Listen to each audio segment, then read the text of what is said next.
না, দুই তিনটা বিষয় সেটা আসছে। এক হচ্ছে সত্যি সত্যি প্রধানমন্ত্রী রাগ করে কোটা তুলে দিয়েছিলেন কিনা, কোটার বিরুদ্ধে যারা আন্দোলন করছিলেন তাদের আসলে দাবিও এটা ছিল না।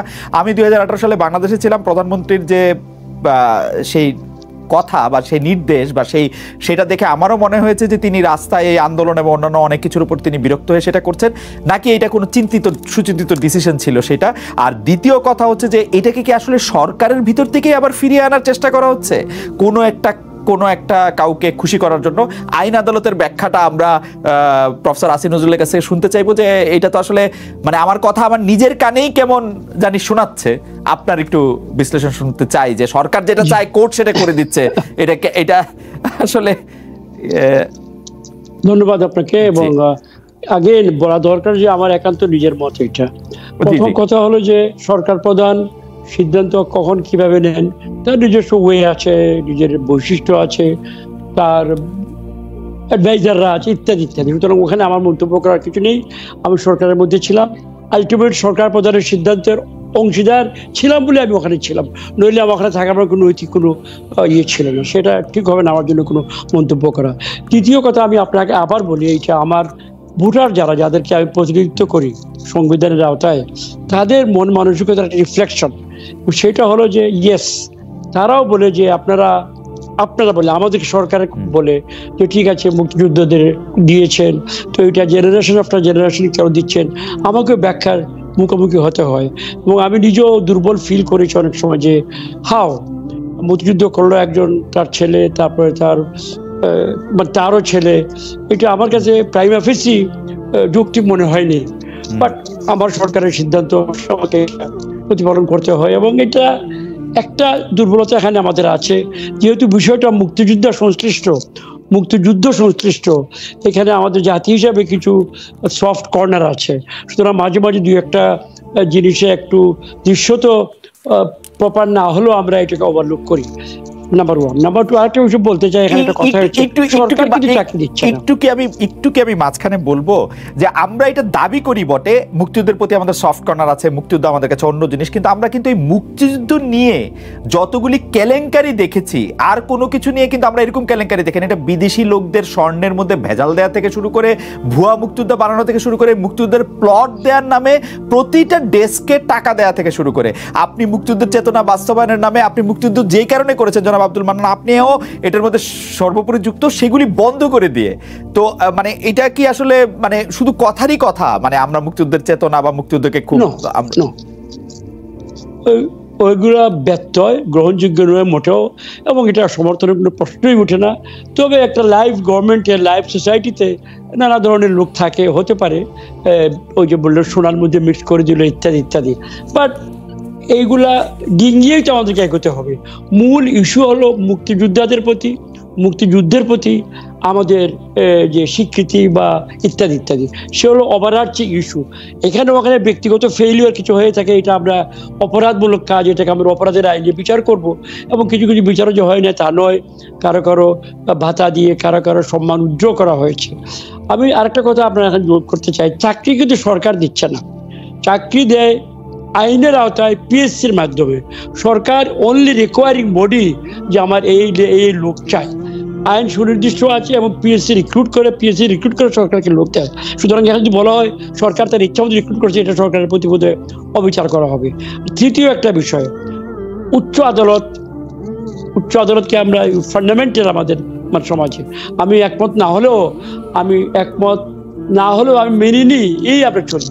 প্রতিষ্ঠানগুলো, উচ্চ আদালত, আমলাতন্ত্র, সেনাবাহিনী, পুলিশ বাহিনী ইত্যাদি ইত্যাদি, কতগুলো fundamental sectors of the country. আমি ব্যক্তিগতভাবে অনেক কিছুর সঙ্গে একমত নই, কিন্তু আমাদের সিভিল সোসাইটিকে, রাষ্ট্রটাকে এগিয়ে নিয়ে যাওয়ার জন্য কিছু কিছু ক্ষেত্রে আমাদের এটা ঐকমত্যের প্রয়োজন আছে, এবং এইগুলো সেইটা। সুতরাং উচ্চ আদালত সংবিধানের ব্যাখ্যা দানকারী সংস্থা, সংবিধানের রিটের আওতায় যে ওয়াইড রাইটস দেওয়া আছে বাংলাদেশের নাগরিকদেরকে, এইগুলাকে প্রপারলি সরকার ফলো করছে কিনা এটা অবশ্যই বলার অধিকার উচ্চ আদালতের আছে। সুতরাং সে আলোকে তারা করেন। তারা যে অব্যর্থ ওইটাই বলবো না, পৃথিবীর কেউ অব্যর্থ নন, হতে পারে এখানে ওখানে মিস হয়, হলে আবার তার মধ্যেই আবার আরো আদালত আছে ইত্যাদি ইত্যাদি। সুতরাং আমি মনে করি এখানে এইটাকে পলিটিসাইজ না করে এবং কোনো ধরনের সরকারকে সন্দেহ করা যে সরকার শর্ট টার্ম কোনো আগ্রহ এখানে আছে ক্রিয়েট করার, আমি মনে করি না। সরকারও সৎ উদ্দেশ্যেই কাজ করেছে। কিছু হয়তো এখানে ওখানে ব্যত্যয় ঘটতে পারে, কোনো হামলা করতে পারে, আমি রাজনৈতিক ব্যক্তি করতে পারি, বাট দিস শুড কন্টিনিউ। এবং আলোচনার মাধ্যমে বসে আমরা উচ্চ আদালতের সহায়তা নিতে পারি, গণমাধ্যমের আলোচনায় আসতে পারে, ডক্টর আসিফ নজরুলের মতো সংবিধান বিশেষজ্ঞ যারা আছেন তাদেরও মতামত তারা লিখবেন, আমরা শুনবো, করে আমরা একটা জায়গায় পৌঁছে যাবো। কিন্তু এটা নিয়ে মুখোমুখি হওয়া, এটার সঙ্গে আমি একমত নই। এবং এটা ঔপনিবেশিক মানসিকতা প্রসূত এবং ইত্যাদি ইত্যাদি। আমি শুধু দুটো বিষয় আপনি একটু দৃষ্টি রাখেন। আপনি বলছেন বটে সরকার নিয়োগ দিচ্ছে না, পিএসসি আসলে নিয়োগের সুপারিশ করছে, তারপর সরকার তার খালে, এটি টেকনিক্যালি এটি ঠিক, কিন্তু আমরা কিন্তু দেখেছি এই সরকারের একজন মহা গুরুত্বপূর্ণ ব্যক্তি এইচ.টি. ইমাম, জনাব এইচ.টি. ইমাম, আমি তাকে খুবই শ্রদ্ধা করতাম, ভালোবাসতাম। তিনি কিন্তু ছাত্রলীগের সবাই গিয়ে বলেছেন তোমরা খালি একটু পাশ করে একটু পড়ালেখা করো, বাকিটা আমরা দেখব। আমরা কিন্তু গত 15 বছরে যাদের নিয়োগ হয়েছে তাদের বিভিন্ন সময় দাবি করতে দেখেছি, আমি ছাত্রলীগ করেছি, আমি যুবলীগ করেছি, আমি এই করেছি, আমি সেই করেছি, তার দেখছি। এবং কে কত বেশি আওয়ামী লীগ, এটা আমি খারাপ বলতেছি না, কারণ রিপাবলিকানরা তাদের রিপাবলিকান লোক নিয়ে আসে, কিন্তু এখানে তো সরকারি লোকই এটার মধ্যে যায়। তো সরকার নিয়োগ না দেওয়াটা কি আসলে মানে মানে কাগজ কলমের কথাই শুধু না, আসলে তো সরকারি নিয়োগ দেয়, তাই না? সরকার পছন্দ করে লোক। একজন তিনি নাই জীবিত, তার সম্বন্ধে আমি মন্তব্য করতে চাই না। এটা একটা পলিটিক্যাল বক্তব্য ছিল, পলিটিক্যাল ফোরামে, নাম্বার ওয়ান। এটা কোনো নির্বাহী আদেশ ছিল না, এবং তিনি নির্বাহী আদেশ দেওয়ার কোনো অবস্থানও ছিলেন না, তিনি একজন উপদেষ্টা ছিলেন অনলি। আমি আপনাকে আর কিছু জীবন থেকে, কিছু বাস্তব জগৎ থেকে, ইন্দোনেশিয়া যখন সুহার্তো ক্ষমতা আসলেন, কমিউনিস্টদেরকে একদম শেষ করে দিয়ে এমন আইন করলেন যে ওই দলের যারা ছিল, কমিউনিস্ট পার্টি, ইন্দোনেশিয়ার biggest communist party after China, কেউ তাদের বংশধর কখনো চাকরি পাবে না, এই অর্ডার এখনো ইন্দোনেশিয়ায় আছে। ভিয়েতনামে যারা ক্ষমতায় এসছে, অন্য কেউ পার্টির বাইরে ক্ষমতা আসতে পারে নাই। আমরা যদিও মুক্তিযুদ্ধের মাধ্যমে এসেছি উচ্চ কিছু আদর্শ নিয়ে, কিন্তু বাস্তবে আমরা মধ্যপন্থী ডেমোক্রেটিক, সকল লিবারেল ডেমোক্রেটিক একটা একটা একটা ইয়েতে বাস করে আমাদেরকে অনেক জায়গায় এগুলো অ্যাডজাস্টমেন্ট করতে হয়। প্রকৃত বিপ্লবী সরকার যদি আমরা হতাম, কিউবার মতো, নর্থ কোরিয়ার মতো, চীনের মতো, ইন্দোনেশিয়ার মতো, ভেনেজুয়েলার মতো, তাহলে আরো অনেক কিছু বলা যেত। আমরা তো সেই অবস্থায় নই। আমরা বহুদূরে গণতন্ত্র করি, সংবিধানকে আমরা মান্য করি, এবং আমরা ইত্যাদি ক্ষেত্রে। জি, আমি আপনার সাথে সম্পূর্ণ একমত, কিন্তু আমার কাছে মনে হয় আপনারা যেটা করেন বা আপনার সরকার যেটা করে সেটা হচ্ছে পিক এন্ড চুজ। সেই ক্ষেত্রে মানে মুক্তিযুদ্ধের সন্তানদেরকে আপনারা এগিয়ে নিয়ে যাওয়ার কথা বলেন, কিন্তু অনেক সময় আমরা অনেক বড় বড় নিয়োগেও আমরা দেখি যে তার মানে মুক্তিযুদ্ধের একদম সরাসরি এগেনস্টে যারা আছেন তাদেরকেও আপনারা আসলে নিয়োগ দিচ্ছেন। তো আমরা এই প্রসঙ্গে আবার আসবো। যারা মানান, আমি একটু প্রফেসর আসিফ নজরুলের কাছে যে আইন কানুনের প্রসঙ্গটা একটু বুঝতে চাই, যে প্রফেসর আসিফ নজরুল, আপনি কি আমাদের একটু আইনের দিকটা একটু ব্যাখ্যা করবেন? পার্লামেন্ট যেখানে আসলে বাংলাদেশের সংবিধানে যেটি আছে, আপনি সংবিধান পড়ান যে বাংলাদেশের মালিক হচ্ছে জনগণ, অর্থাৎ জনগণের প্রতিনিধিরা বাংলাদেশের মালিক।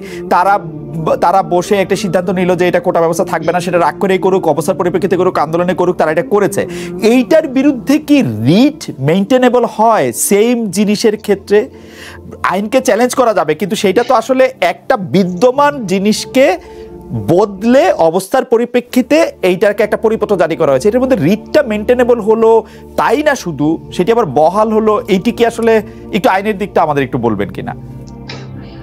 আমি আপনাকে বলি, আমাদের সাংবিধানিক আইনে একটা প্রতিষ্ঠিত ডক্ট্রিন আছে, এটাকে বলে ডক্ট্রিন অফ পলিটিক্যাল থিওরি।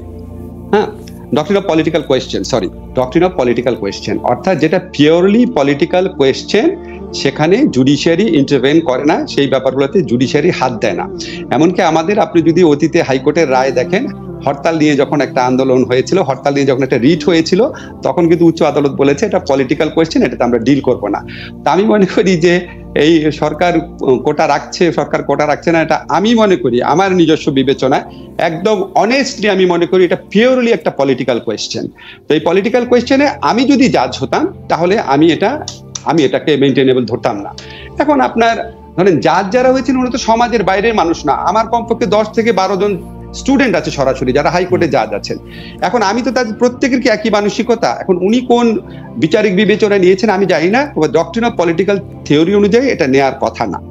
আরেকটা কথা হচ্ছে, ধরেন আপনার এক প্রসঙ্গটা তুলেছিলেন আগে, একটু বলছি যে এই ধরনের কথা আমি সামাজিক যোগাযোগ মাধ্যমে দেখেছি যে বিচার বিভাগের কাঁধে বন্দুক রেখে সরকার আবার কোটা ব্যবস্থা পুনর্বহাল করতে চাচ্ছেন নাকি। হ্যাঁ, আমি কিন্তু এই বক্তব্যের পক্ষে বিপক্ষে কিছু বলছি না, তবে আপনাকে একটা জিনিস আমি স্মরণ করিয়ে দিতে চাই, আমাদের সবারই স্মরণ থাকা উচিত, এই ধরনের সন্দেহ যে মানুষ করে, এটা করার স্কোপ কিন্তু সরকার করে দিয়েছে। আপনার মনে আছে যখন সাবেক প্রধান বিচারপতি এস.কে. জিনা সাহেব রায়ের বিরুদ্ধে সরকার কি পদক্ষেপ নিয়েছিল? আপনার মনে আছে বিচারিক আদালতের জাজ সম্ভবত মোতালেব হোসেন নাম, উনি যখন তারেক রহমানের দুর্নীতি মামলায় ওনাকে খালাস দিয়েছিলেন, ওনার বিরুদ্ধে কি ব্যবস্থা নেওয়া হয়েছিল, ওনার ভিডিও নিশ্চয়ই আপনি দেখেছেন। আমার এটা মনে আছে যে র্যাবের বিরুদ্ধে যখন আমার ছাত্রী একটা মামলা নিয়েছিল, তার মানে মামলা গ্রহণ করার ক্ষমতা এটাকে জব্দ করা হয়েছিল, এটা পত্রিকা আসছিল। তো এই সমস্ত ঘটনা চট করে তো আমার যে কয়েকটা মনে বললাম, এই সমস্ত ঘটনার কারণে এটা মনে হতে পারে, কোনো মানুষের মনে হলে আপনি তাকে দোষ দিতে পারেন না। সত্যি কি মিথ্যা না, এটা আমরা ভিতরে যে দেখতে পারবো না। তবে আপনাকে একটা কথা বলি, এটা খুব গুরুত্বপূর্ণ খালেদ, আমি একটু শেষ করি।